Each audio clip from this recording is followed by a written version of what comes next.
Greetings and welcome to the Halloween edition of the Sliders Review. And I'm here today to talk to you about Look Away, the 2018 movie. So, this movie is a Canadian psychological horror drama movie, right? And it came out in theaters but made about $1.1 million. I don't know how much the budget was. It had negative reviews. And so I first came across this when I was on Tubi a couple of years back, right? And I saw that it starred Jason Isaacs. Now, I'm a huge Jason Isaacs fan. The dude is such a great actor. It sucks when he gets roles in TV shows and movies that don't do well. It also stars India Isley, and I'm a fan of hers as well. Like, she's pretty good at what she does. I've reviewed some of her stuff before. When she had this one TV show, I forget what channel it was on, probably FX or something like that, that Patty Jenkins created and stuff. Remember, it's the one about a true life story about this one white lady who thought she was black because she was raised by a black woman. And her dad turned out to be this really bad man who might have messed around with her when she was little and stuff. And so, Chris Pine is in that. And like I said back then, her acting is getting better and better with each project she's in, which is the honest to God truth, because her acting is pretty good in this. And she's not like the most amazing actress, but she's really good at what she does for what's given to her and stuff like that. And I remember saying that television show should have been her huge breakout role that defined her, and it should have been her big break in Hollywood, you know what I'm saying? But she got overshadowed by Chris Pine when Patty Jenkins put him in the show when his character was not based on nobody in real life, but an amalgamation of other characters and stuff. And I also said with that show that Patty Jenkins showed her true unoriginal side because it felt like Hannibal, the television show.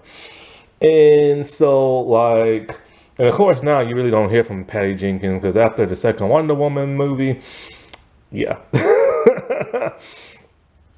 And so, when it comes to India and everything, a lot of these things I see her in should have been her big break. Like when she was in Underworld Awakening, that should have been her big break into action horror, playing the daughter of Celine.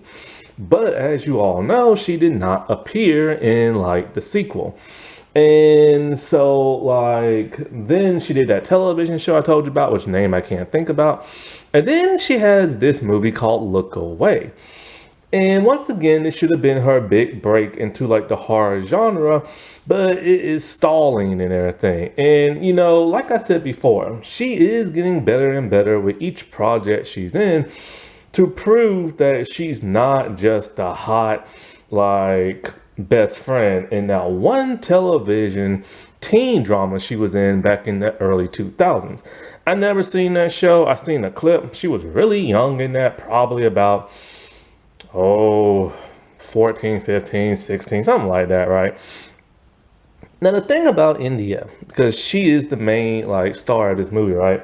She plays two different roles. I've said this before. The girl has vampire blood within her, which is funny because she played a vampire hybrid werewolf, right? And in the Underworld movie.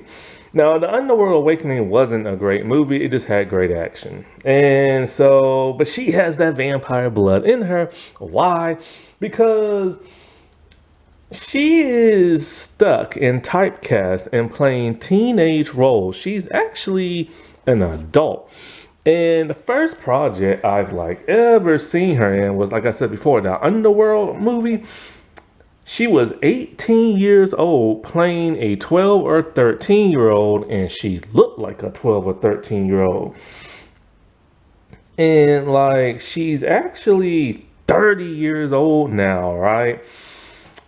So when she made this movie, she was around 24 years old, and once again, she's playing a high school student. She has that fountain of youth face to where she could play a teenager probably for the next decade and you'll never know. Now, because I've seen her in so many projects, yes, I can tell when her face is aging. But even though her face is aging, she still looks like a teenager. So she was like 24 when she did this movie and stuff. And honest to God, she looks like a 16, 17-year old because she's playing a 17-year-old. And one of these days, I would like to, like, she's been in other projects. I just haven't seen her or nothing, you know? I don't watch, like, everything she's in. Because if it doesn't interest me, then I'm not going to watch. Okay, that television show was called I Am the Night. And it came out in 2019, a year after this. So she filmed it around the same time. Now, that other show she was in when she was really young, let's see, 26. So, okay, if she was 24 in this, she should have been, I cannot think right now. She was 14 when she was in The Secret Life of American Teenager. And so that's the one I saw her, a clip of her in, where she was like really, really, really young. You know what I'm saying? So she hasn't done TV since I Am the Night, but she's done movies pretty much once a year, you know, and stuff. And she just did one called Dead Money, but she stars in stuff I've never seen her in. So most likely they're like, you know, direct to like streaming or something like that, or they had like a small release in theater, and like, you know, I just never seen them. And, you know, like I said before, she's a pretty good actress and stuff. So one of these days, I'm hoping she'll get her big break before Hollywood just like forgets about her and everything. Because she has a great look to her. And it's like, you know, she could play, like I said, a teenager for the rest of her life because you'll never be able to tell and everything. But it would be nice to see her in an adult role. And so, like, but she just hasn't hit that, like, that breaking point in her career that's, like, you know, gonna get her, like, noticed and stuff, which sucks. So, of course, like any typical young actress who's good looking, she posts tons of modeling pictures on Instagram, but she doesn't really do that no more. So this movie was written and directed by Azov Bernstein, and this was his first like North American project that he did. He followed this up with the pilot to the show Warrior. I reviewed Warrior, go watch that. It's a great show. The first two seasons are amazing. Do not watch the third. And like but the pilot was like really, really good and stuff like that. And so I've never seen nothing else he's done other than that. He came out with a movie years ago called The Debt, and another remake movie of that one and stuff like that. Like, it's cool. He made the original one and the remake and stuff for another country. And so anyway, this movie, so you know, it frustrates me because there are times where, like, you know, you read the premise. Okay, it's about like an evil twin, some supernatural, dark, like, you know, supernatural dark horror type stuff, right? And so, like, you read the premise, like, okay, that's cool. Then, like, you watch the trailer, and the trailer ends up being better than like the actual movie. Now, don't get me wrong. It's not a horrible movie despite getting bad reviews. It's actually a pretty okay, pretty good movie, but it could have been great. And that's what frustrates me because it was right there. It was right there. Just a little tweaking to like the script. Just a little tweak, you know what I'm saying? And it could have been this mind-blowing, great movie and everything. But he slightly dropped the ball and everything.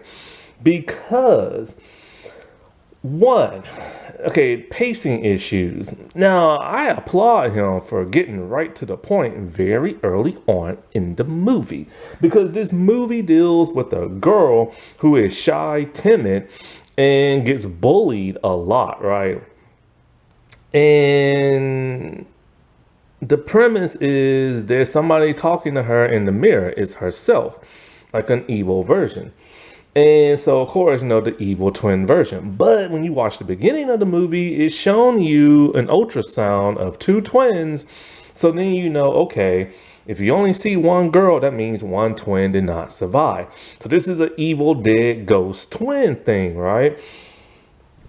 You can't mess that up. Lifetime has done something similar to this about two twins who didn't even know they was twins, and then they met each other, and it was like this paranormal type stuff, and like astro teleportation and stuff. It was a good movie. I reviewed it. Don't mess this up for a theatrical release. Like, don't. But then they kind of screwed it up a little bit because it's like. So it's like, it gets straight to the point. Okay, there's going to be some type of evil twin ghost thing going on, right? That's cake. All you got to do is make the evil twin do some really, really bad stuff. Right? But then the pacing gets very slow after getting to the point very early on in the movie. And the movie drags and it drags and it drags. It drags for 45 minutes until they do the switcheroo thing, right? Now, the problem with this dragging is that when it drags, it's just repeating the same stuff we already know. Maria, who is the main character, she's shy, she's timid, she gets bullied. We see that for 45 minutes. We see her dad likes perfection. He is stern. He wants everything a certain way. We see the mom suffers from depression and she's weak-minded. We don't need to see that for 45 minutes. And then we see her going near a mirror and seeing that her reflection is not doing what she's doing. It has a sinister look on her face. We don't need to see that for 45 minutes. Just get to the switcheroo already, right? And so when it gets to the switcheroo thing, then this is the point where it gets very disappointing. Now, back with the pacing issue. This movie, because of its pacing and the chopped editing, like there are scenes that feel like they should have went on for a little bit longer, but they didn't, and they was chopped into another scene. Like it was set a scene up, and you're like, okay, it was gonna last a while, right? No, it goes to a completely different scene. So it's like, well, what's the point of having that scene? It's like they had to fill the runtime or something like that, or something just wasn't good enough, and they had to chop it out. Then another problem with the pacing that helps make this a very bleak and somewhat boring movie is the filter.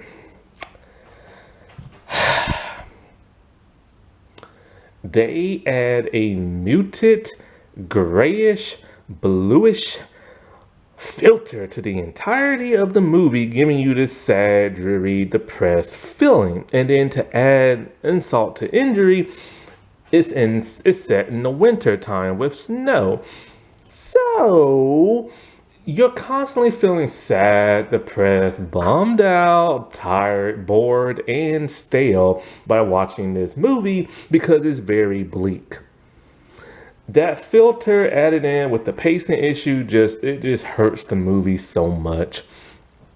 The scenes with her being like upset or being bullied, that should have had the muted scene.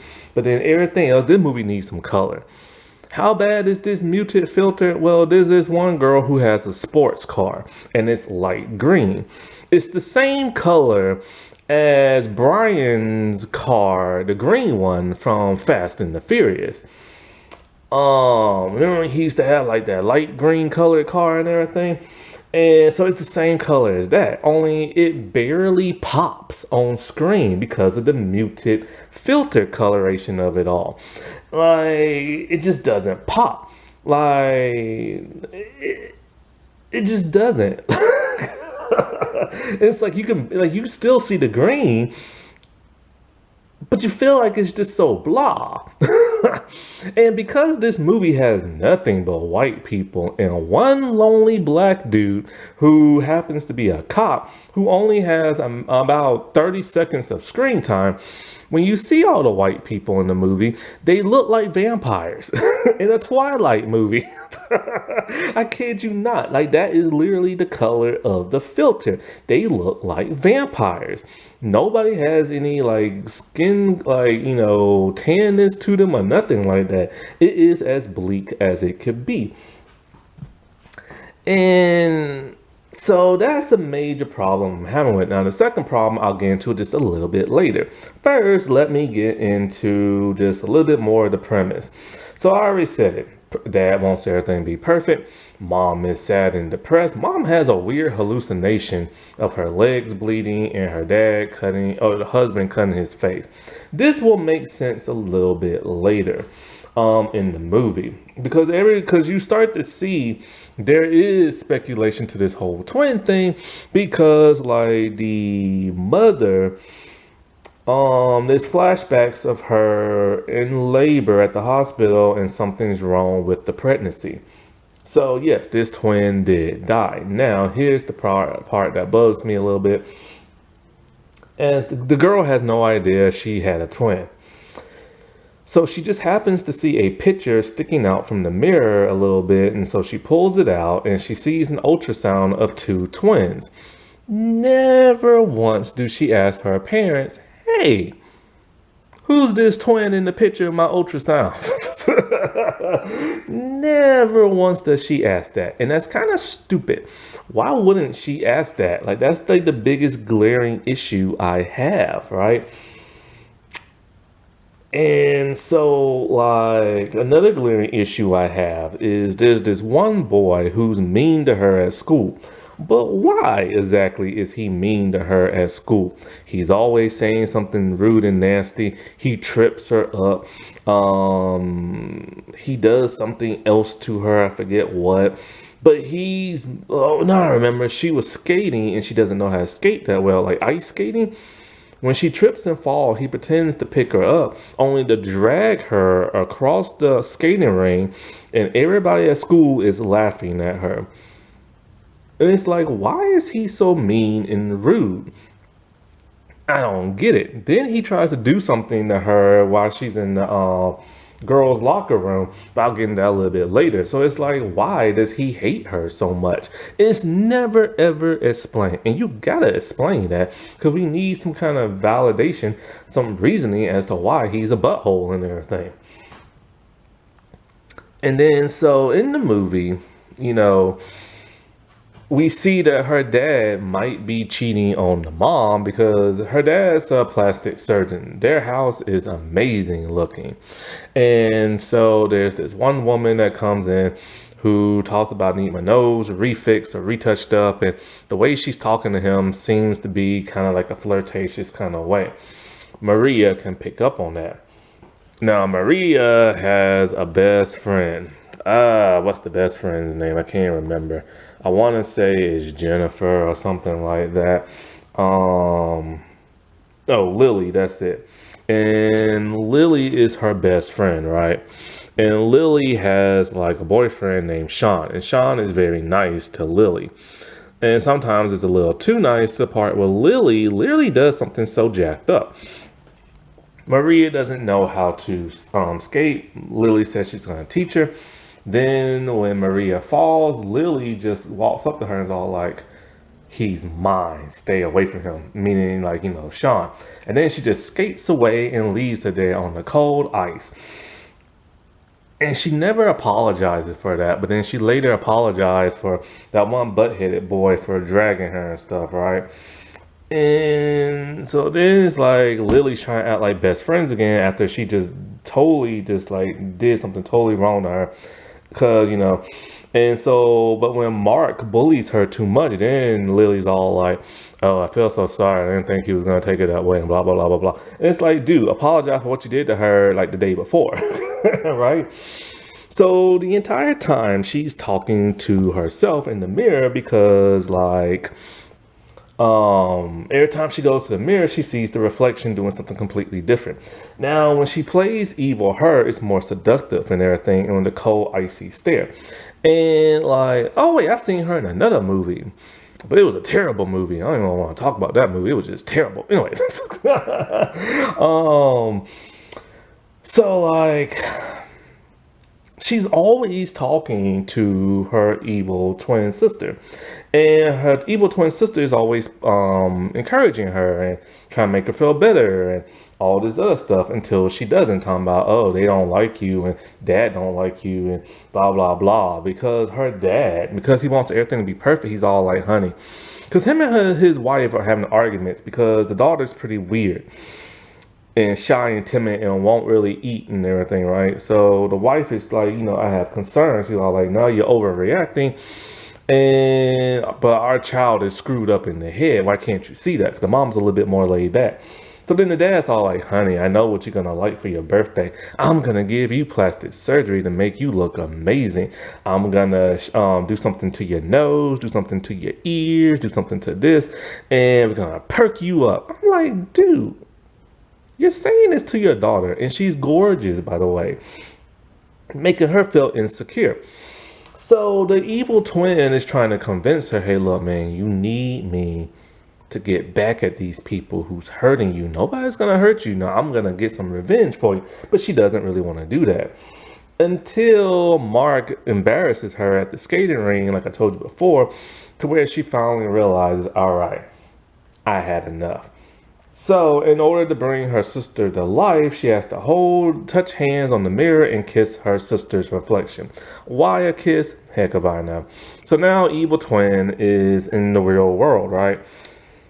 Now, here's one thing that's really odd. So, like I said before, Maria is really timid and really shy, and she's kind of she pretends to be a goody goody, but she has a rebellious streak. She smokes. She double clicks her mouse. You know what I'm saying? But then here's the odd thing about the writing and the direction. The nudity. There's a lot of unnecessary nudity in this movie. Some I don't mind, but then the other scenes I'm just like, why is this happening? This ain't the 80s no more. And we all know what happened with all that nudity in the 80s, 90s, and 2000s. We're now stuck with naked man booty in the 2020s. And so I hate that. But there are scenes in here that just don't make no sense when it comes to the nudity. So the father, who's a plastic surgeon, he has a woman who he wants to get her boobs done, right? Well, she wants to get her boobs done. So he's all like, okay, we're going to do this and we're going to do that and we're going to perk these things up.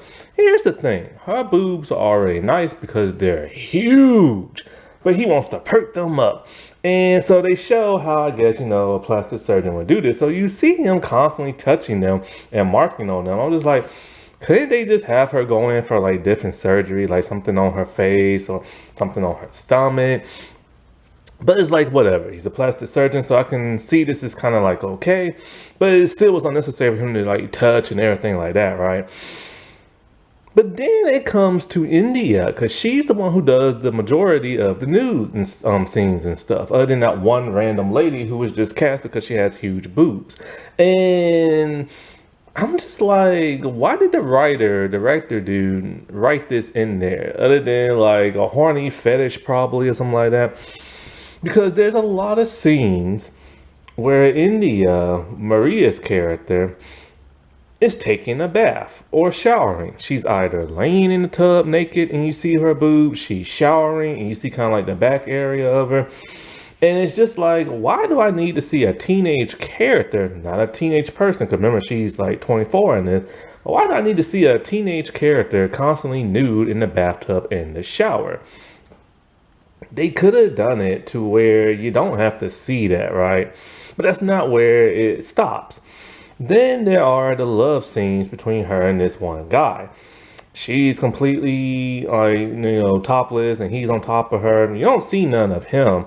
And this would have been one of those instances where I would have been okay to see naked man booty because, he's banging a girl and you see her nude. So it's okay, fine, whatever. That'll make sense to see both of them nude, but you only see her. Then there is this other scene that makes no sense whatsoever. The part that doesn't make no sense is, okay, when the evil twin is at the end of the movie, she's pissed at her dad and she strips completely butt naked down. And you see everything but her butt. But you see her boobs and you see her that's a nice innuendo for that. Um um I don't know. Kuna Matata. I don't know. I can't think of no innuendo right now. But you see it all. And it's just kind of like, and she's pissed at him. And the things that she say don't make no sense. So it's like, why are you naked for? Like, why? That don't make no sense. And I do wonder if the actress was comfortable doing all this because there are scenes where she has to grab guys' junk. There are scenes where she has her hand up herself and she double clicking her mouse. There's a scene when she's in the classroom and she takes a strip of paper. She writes, "Smell me." She folds the paper up. She sticks it in her Hakuna Matata. Then she hands it to Sean. So he starts to smell it. And I'm just kind of like, I get the whole paper thing because this is now the evil twin thing doing it and she's more seductive and everything. But I don't understand, like, the whole scene when she's just standing there. So, anyways, with that aside, the one thing that really frustrates me about this movie that could have made it perfect, when I say it was right there, it was right there. It's when the evil dead twin has taken over the body.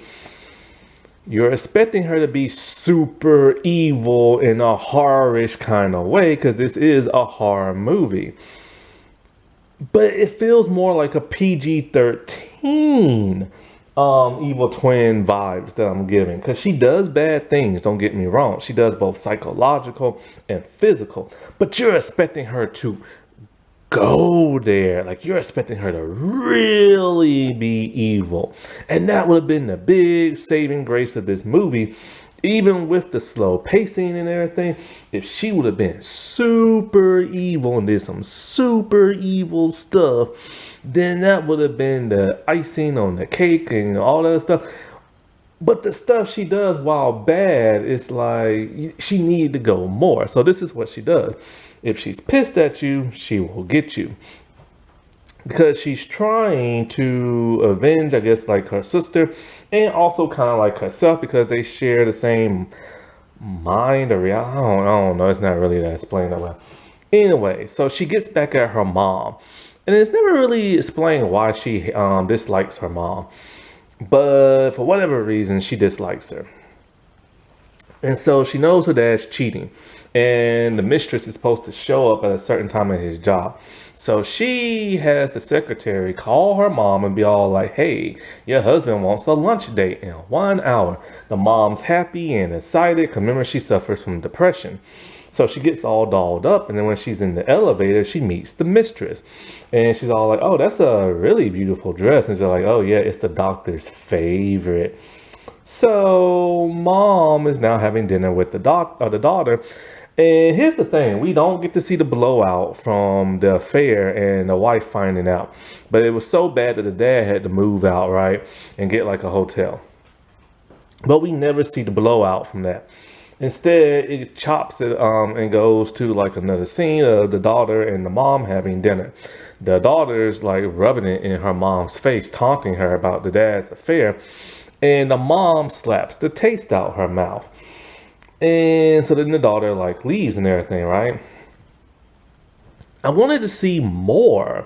I wanted her to really rub it in her mom's face. But nevertheless, the job was effective for her psychologically messing with her mom's mind about the whole affair, even though she suffers from depression and is even more depressed. But I wanted to see more, you know what I'm saying? Then comes the boy who bullies her, Mark. She waits for him to get done with hockey practice. when he's leaving, for whatever reason, he goes into the girls' locker room. I don't know if he saw a girl going in there or what, but he goes in there and he hears the shower going on. So he's about to do something perverted and nasty, which explains why is he about to do what you know what he's about to do if there's a girl in the shower all by her lonesome. Because we only know him as a bully. We don't know him as an assaulter. But anyway, he goes in there looking for the girl, and here comes well, actually, now we can't call her Maria. The twin name is Air Ram or something like that. I don't know why it's spelled the way it is. Anyway, Air Ram. And so she takes the hockey stick and she breaks his knee and everything. And there you see it all messed up and twisted and all this other stuff, and he's screaming and hollering. But the question is, what happened to him after that? It's never explained. He's never seen again in the rest of the movie, and nobody's really asking the question of like, why? And it's just kind of like, he saw her break his leg and standing over him with a hockey stick, but what the heck happened to him?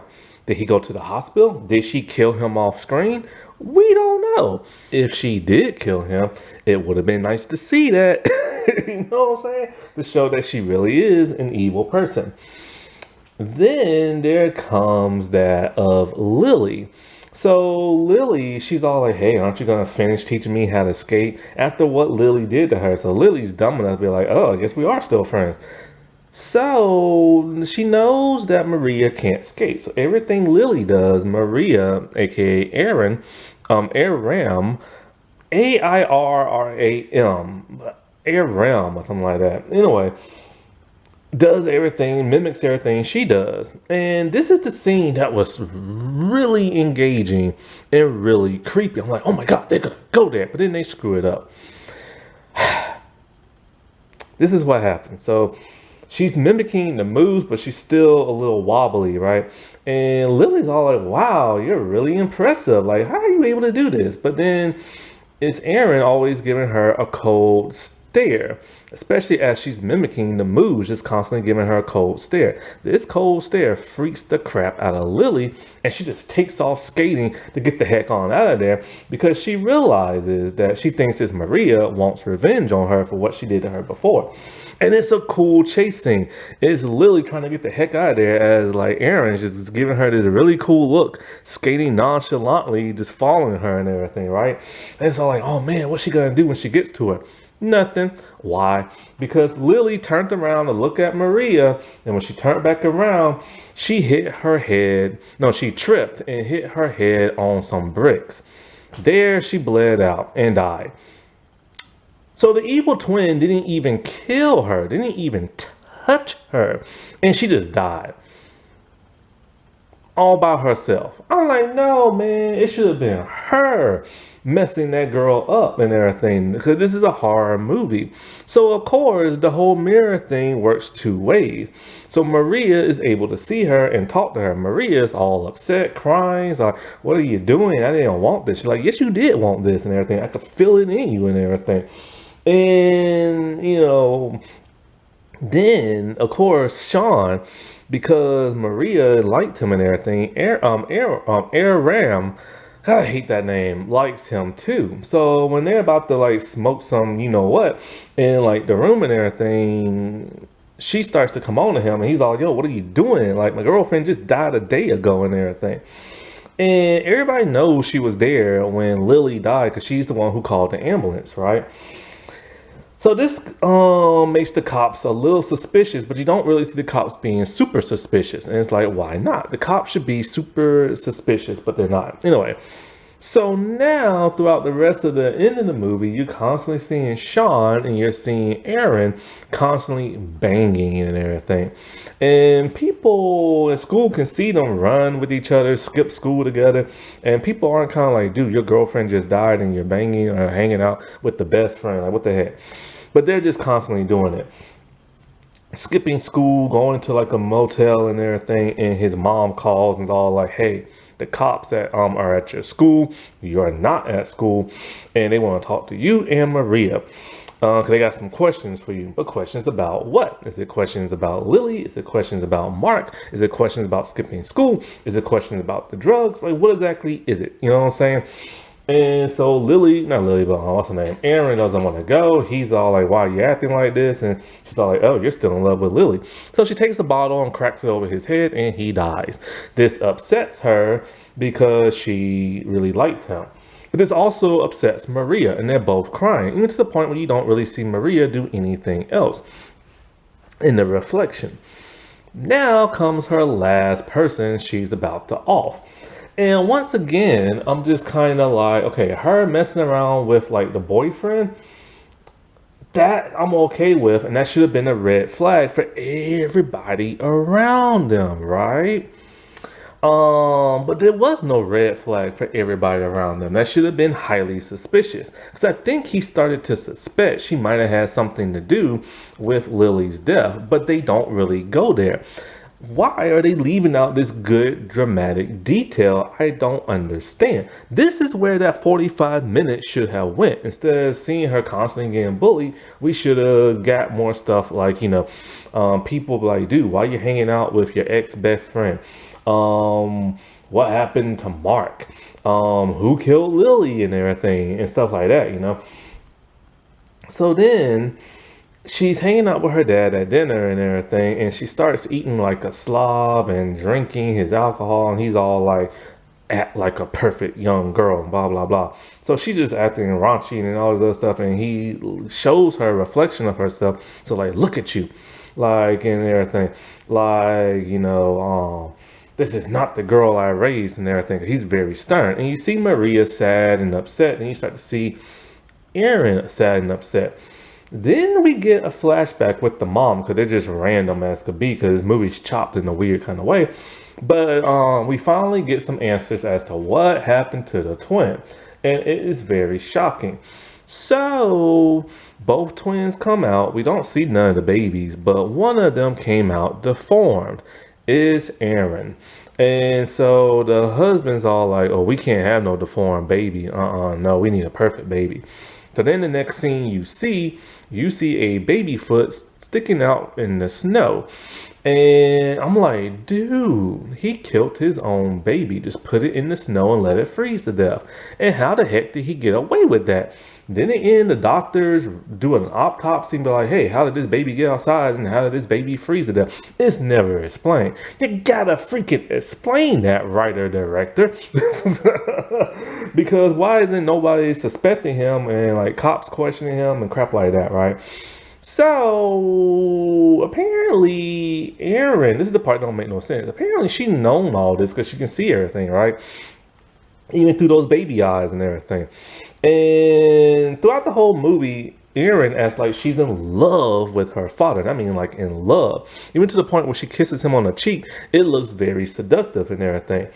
And so then it pissed her off when he's talking about this is not the perfect daughter I raised and blah blah. So then this is the scene where we get when she's at his place and she strips down completely butt naked. And he's like, put your clothes on now. I don't want to see this. And she's all like, do I look perfect to you now? And blah, blah, blah. And would you love me if I wasn't perfect? He's like, sure, I would love you if you wasn't perfect. Knowing he wouldn't. So she takes the scalpel and she just slits his throat. He dies. And she disposes of the weapon. And she walks home in the freezing cold, barefooted in the snow.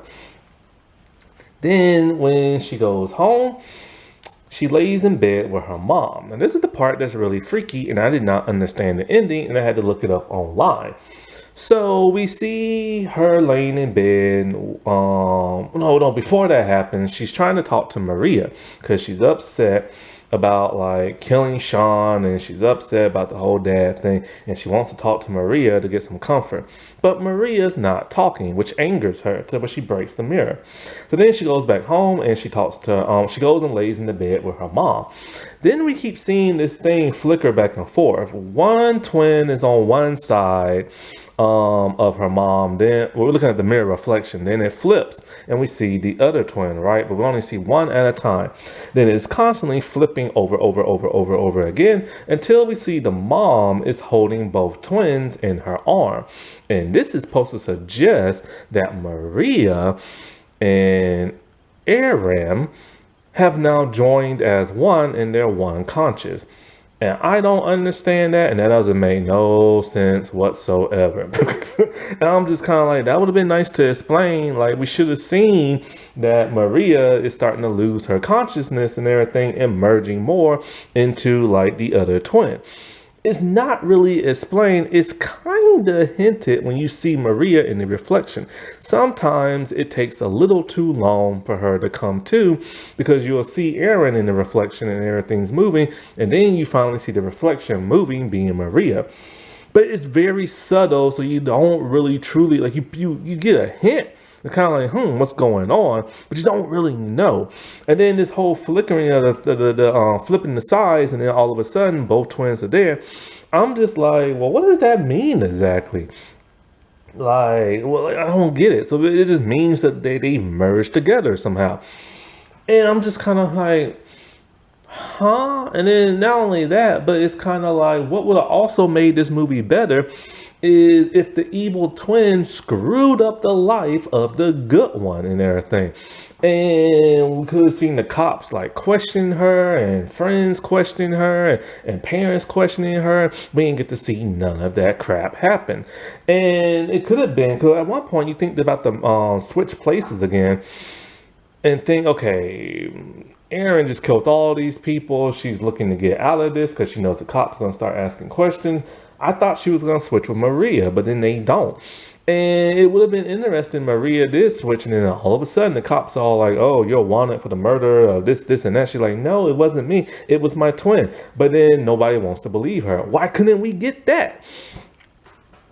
Like, we should have got something. And it's like, it's not that hard to write a movie. It's really not. It's not that hard to give us good, juicy stuff. Wasting 45 minutes on the same stuff, repeating over and over again, was a waste of time. And that waste of time could have been spent giving us some really juicy drama and hard stuff. So this is why I say it's a okay, good movie. It's just not great, and it's not awesome. A little tweaking here and there would have been groundbreaking and really cemented this movie in like the long list of good horror movies. But for now, it's just all right. That wasn't that spooky. All right, well, I shall talk to y'all later. Bye.